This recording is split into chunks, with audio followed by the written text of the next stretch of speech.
Hello, ഇത് ഞങ്ങളുടെ ട്രിപ്പിൻ്റെ രണ്ടാമത്തെ ദിവസമാണ്. ഞങ്ങൾ ലിവർപൂൾ സ്റ്റേഡിയം കാണാൻ വേണ്ടിയിട്ടാണ് രാവിലെ തന്നെ പോയത്. സ്റ്റേഡിയത്തിൻ്റെ ടൂറിന് അത്യാവശ്യം പ്രൈസ് ഉള്ളത് കാരണം ഞങ്ങൾ അകത്തോട്ടൊന്നും കയറിയില്ല. എല്ലാം പുറത്ത് നടന്ന് എൻജോയ് ചെയ്ത് എല്ലാം ഡോക്യുമെൻ്റൊക്കെ ചെയ്ത് തൊട്ടടുത്ത് അവിടുത്തെ ഒരു മെർച്ചൻഡൈസർ ഷോപ്പ് ഉണ്ടായിരുന്നു കേട്ടോ. അവിടെ കയറി ജേഴ്സിയുടെ ഒക്കെ പ്രൈസ് നോക്കിയപ്പോൾ എല്ലാം അത്യാവശ്യം 50 പൗണ്ടിൽ കൂടുതൽ തന്നെയായിരുന്നു. അപ്പം നമ്മളെല്ലാം കണ്ടു. പിന്നെ അതിൻ്റെ അകത്തോട്ട് കയറിയപ്പോഴാണ് കുറേ പ്ലെയേഴ്സൊക്കെ സൈൻ ചെയ്ത് വെച്ചിരുന്ന ടീഷർട്ടും ബൂട്ട്സും പിന്നെന്താ അങ്ങനെ എല്ലാം കണ്ടിരുന്നു കേട്ടോ. അതിനെല്ലാം അത്യാവശ്യം പ്രൈസ് ഉണ്ടായിരുന്നു. പിന്നെ നിങ്ങൾ കണ്ടില്ലേ, ആ വാളിൽ എല്ലാ ചാമ്പ്യൻസിനെയും ഫോട്ടോസ് എല്ലാം അവർ സെറ്റാക്കി വെച്ചിട്ടുണ്ട്. ഈ ഷോപ്പിലോട്ട് കയറുമ്പോൾ തന്നെ ഏറ്റവും കൗതുകമായിട്ട് നമുക്ക് തോന്നണതാണ് ആ ബൂട്ട്സ് കൊണ്ടുള്ള ലൈറ്റ്സ്. അത് അടിപൊളിയാണ് കേട്ടോ. പിന്നെ എല്ലാ ജേഴ്സിയും എല്ലാത്തിനും അത്യാവശ്യം നല്ല റേറ്റ് ഉണ്ടായിരുന്നു.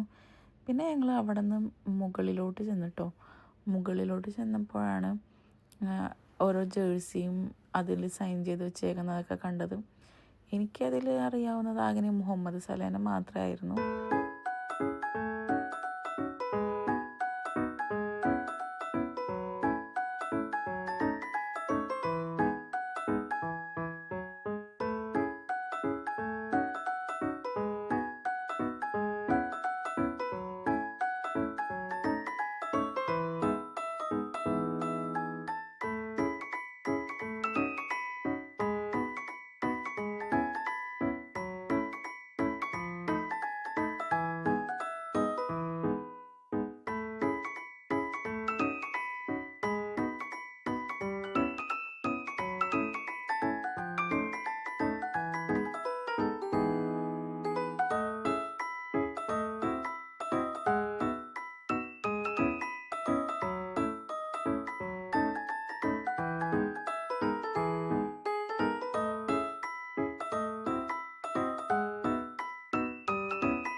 നമ്മൾ ആ ഷോപ്പിൽ നിന്ന് വാവയ്ക്കൊരു ടോയും മേടിച്ച് നേരെ മൗഗ്ലി റെസ്റ്റോറൻറ്റിലോട്ടാണ് പോയത്. കാർ ഒരു സ്ഥലത്ത് പാർക്ക് ചെയ്ത് ഞങ്ങളിങ്ങനെ നടന്നപ്പോഴാണ് ലിവർപൂൾ റേഡിയോ സിറ്റി ടവർ അഥവാ സെൻറ്റ് ജോൺസ് ബീക്കൺ ടവർ കണ്ണിൽപ്പെട്ടത്. അതിലോട്ട് നമ്മൾ കയറിയില്ല, പക്ഷേ അതിൽ കയറി കഴിഞ്ഞാൽ 360 ഡിഗ്രിയിൽ നമുക്ക് ലിവർപൂൾ മുഴുവൻ കാണാൻ സാധിക്കും. ലിവർപൂളിൻ്റെ ആർക്കിടെക്ചറൽ ഭംഗി അത് എടുത്തു പറയേണ്ടത് തന്നെയാണ്. അതെല്ലാം ആസ്വദിച്ച് ഞങ്ങൾ നടന്ന് മൗഗ്ലി റെസ്റ്റോറൻറ്റിലോട്ടാണ് എത്തിയത്.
ഈ റെസ്റ്റോറൻറ്റിൻ്റെ ആംബിയൻസ് എടുത്തു പറയേണ്ടതെന്ന് തന്നെയാണ്. എനിക്ക് വളരെയധികം ഇഷ്ടപ്പെട്ടു. നിങ്ങൾ കണ്ടില്ലേ ഊഞ്ഞാലൊക്കെ പോലെ സെറ്റ് ചെയ്തിട്ടിരിക്കുന്നത്. ലൈറ്റിംഗ് എല്ലാം അടിപൊളിയായിരുന്നു. എനിക്ക് ഫുഡ് ഇഷ്ടപ്പെട്ടു. എൻ്റെ ഫ്രണ്ട്സിനെല്ലാവർക്കും ഫുഡ് ഓക്കെ ആയിരുന്നു കേട്ടോ. എല്ലാവർക്കും ഒരുപോലെ ഇഷ്ടപ്പെടണമെന്നില്ലല്ലോ. ഞാൻ ഓർഡർ ചെയ്തിരുന്ന ഫുഡെല്ലാം എനിക്ക് ഇഷ്ടപ്പെട്ടായിരുന്നു.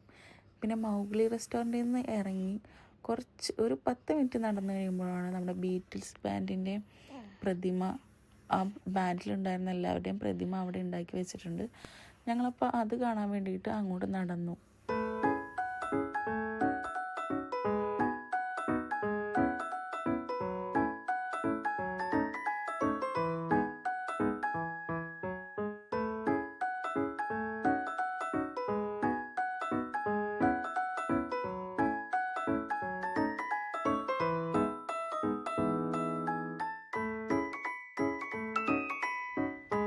ഇവിടുന്ന് നേരെ നമ്മൾ മാഞ്ചസ്റ്ററിലോട്ടാണ് പോയത്. അവിടുത്തെ ക്രിസ്മസ് മാർക്കറ്റ് കാണാൻ വേണ്ടിയിട്ടാണ് പോയത്. മാഞ്ചസ്റ്ററിൽ എങ്ങനെയാണെന്ന് വെച്ചാൽ പല സ്ഥലങ്ങളിലായിട്ടായിരുന്നു ചെറിയ ചെറിയ മാർക്കറ്റുകൾ. അതെല്ലാം കൂടി ക്ലബ് ചെയ്ത് വരുമ്പോൾ UK ഏറ്റവും വലിയ മാർക്കറ്റാണ് മാഞ്ചസ്റ്ററിലുള്ളത്. സോ അവിടെ എല്ലായിടത്തും ഇങ്ങനെ കറങ്ങി നടന്ന് എനിക്ക് അവിടുന്ന് കുനാഫയൊക്കെ കിട്ടിയിട്ടു. അത് അടിപൊളിയായിരുന്നു.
കാഡ്ബറി വേൾഡിലൊട്ടെത്തിയപ്പോഴേക്കും അവിടുത്തെ ഫാക്ടറി അടയ്ക്കാനുള്ള ടൈമായി.